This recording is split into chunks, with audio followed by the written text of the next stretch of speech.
इस वीडियो के बाद आप एक्सप्लेन कर पाएंगे कि ग्लोबल वेरिएबल्स पीएचपी में डिफरेंटली क्यों बिहेव करते हैं। फंक्शन के अंदर से ग्लोबल वेरिएबल को एक्सेस कर पाएंगे। ग्लोबल वेरिएबल को एक्सेस करने के लिए एक pre defined built in associative array dollar Global's को यूज कर पाएंगे। सुपर ग्लोबल वेरिएबल्स को एक्सप्लेन कर पाएंगे। लास्ट वीडियो में हमने देखा था कि ग्लोबल वेरिएबल्स एक फंक्शन में कैसे डिफाइन किए जाते हैं, लेकिन ग्लोबल वेरिएबल्स पीएचपी में दूसरी प्रोग्रामिंग लैंग्वेजेस से डिफरेंट बिहेव करते हैं। चलिए समझते हैं कि ग्लोबल वेरिएबल्स पीएचपी में डिफरेंटली वर्क क्यों करते हैं।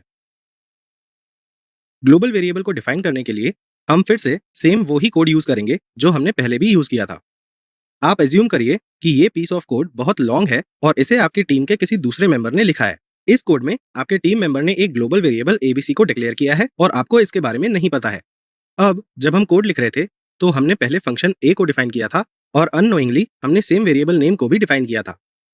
इसका मतलब है कि सेम कोड में हमारे पास एक वेरिएबल नेम है जो लोकली और ग्लोबली दोनों तरीकों से डिफाइंड है। तो अगर PHP ग्लोबल वेरिएबल्स को फंक्शन के अंदर से एक्सेस करना अलाउ करता तो ये अननोइंगली ग्लोबल वेरिएबल एबीसी की वैल्यू को हे से रिप्लेस कर देता without us even realizing it. Also जहां पर भी $abc यूज हुआ है जो हेलो वर्ल्ड वैल्यू को होल्ड करता है, वो अब पूरे कोड के अक्रॉस हे वैल्यू को होल्ड करेगा। This might not seem to be such a big deal in the current example, लेकिन रियल वर्ल्ड में इसका इम्पैक्ट बहुत सिवियर हो सकता है जहां पर मल्टीपल डेवलपर्स सेम कोड पर काम करते हैं। इसे अवॉइड करने के लिए PHP में ग्लोबल वेरिएबल्स का स्कोप फंक्शंस के अंदर अवेलेबल नहीं होता है। राइट नाउ आपके दिमाग में एक क्वेश्चन आ सकता है, क्या ग्लोबल वेरिएबल्स को फंक्शन के अंदर से एक्सेस करना पॉसिबल है? Well, the answer is yes, और हम ये ग्लोबल कीवर्ड यूज करके कर सकते हैं। चलिए इसे कोड की हेल्प से समझते हैं। यहाँ पर इस कोड में हमने ग्लोबल वेरिएबल एबीसी को डिफाइन किया है।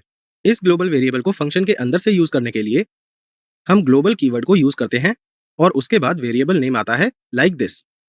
और एक बार ये ग्लोबल वेरिएबल फंक्शन के अंदर यूज हो गया, उसके बाद अगर हम किसी और वेरिएबल को सेम नेम असाइन करते हैं दैट इज एबीसी, तब भी वो नया लोकल वेरिएबल एबीसी क्रिएट नहीं करेगा और ग्लोबल वेरिएबल को ही रेफर करेगा।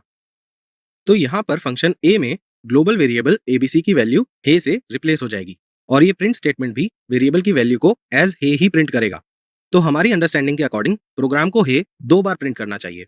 Late us run the program. Yup, हम देख सकते हैं कि हे आउटपुट में 2 बार प्रिंट हुआ है। ग्लोबल वेरिएबल्स के बारे में एक और फैसिनेटिंग फैक्ट है विच इज कि जब हम उन्हें डिफाइन करते हैं तो वो ऑटोमेटिकली एक pre defined built in associative array dollar Global's में ऐड हो जाते हैं। आप नोट करिए कि इस एरे का नाम कैपिटल लेटर्स में डिफाइंड है क्योंकि ये एक कन्वेंशन है जिसे हमें फॉलो करना चाहिए। We will learn more about this shortly in this video. अभी के लिए चलिए वापस वहीं चलते हैं जहां पर हमने global variable ABC equal to hello world define किया था। व्हेन वी डू दिस, तो एक element with key ABC and value hello world dollar globals array में ऐड हो जाएगा। लेकिन हम की वैल्यू पेयर के बारे में बात क्यों कर रहे हैं? ऐसा इसलिए क्योंकि एसोसिएटिव एरेज हमेशा इसी तरह से डिफाइंड होते हैं और ये हम इस मॉड्यूल में पहले भी डिस्कस कर चुके हैं। So based on the dollar globals array we can think of this variable to be defined like this. और इसी तरह हम ग्लोबल वेरिएबल को associative array dollar globals use करके एक्सेस कर सकते हैं। यहाँ पर ग्लोबल वेरिएबल डॉलर एबीसी की वैल्यू हे से रिप्लेस होकर प्रिंट हो जाएगी और फंक्शन के बाहर एको डॉलर एबीसी स्टेटमेंट भी हे प्रिंट करेगा। इसका मतलब है कि आउटपुट में हमें 2 बार हे मिलेगा। Let us quickly run and validate our results. There we go, output में हे 2 बार प्रिंट हो गया है। कुछ देर पहले वीडियो में हमने डिस्कस किया था कि built in associative array all capital letters में इसलिए लिखा जाता है क्योंकि वो एक नेमिंग कन्वेंशन है। वेल, हम ये नेमिंग कन्वेंशन सारे बिल्ट इन एसोसिएटिव एरेज के लिए फॉलो करते हैं, जैसे $_post, $_get, $_files and many more. In built in associative arrays को सुपर ग्लोबल वेरिएबल कहते हैं। इसका मतलब है कि ये सब सुपर ग्लोबल वेरिएबल्स हैं और इन्हें नेम करने के लिए हम कैपिटल लेटर्स यूज करेंगे। अब आप ये जानने में इंटरेस्टेड होंगे कि सुपर ग्लोबल वेरिएबल क्या होता है।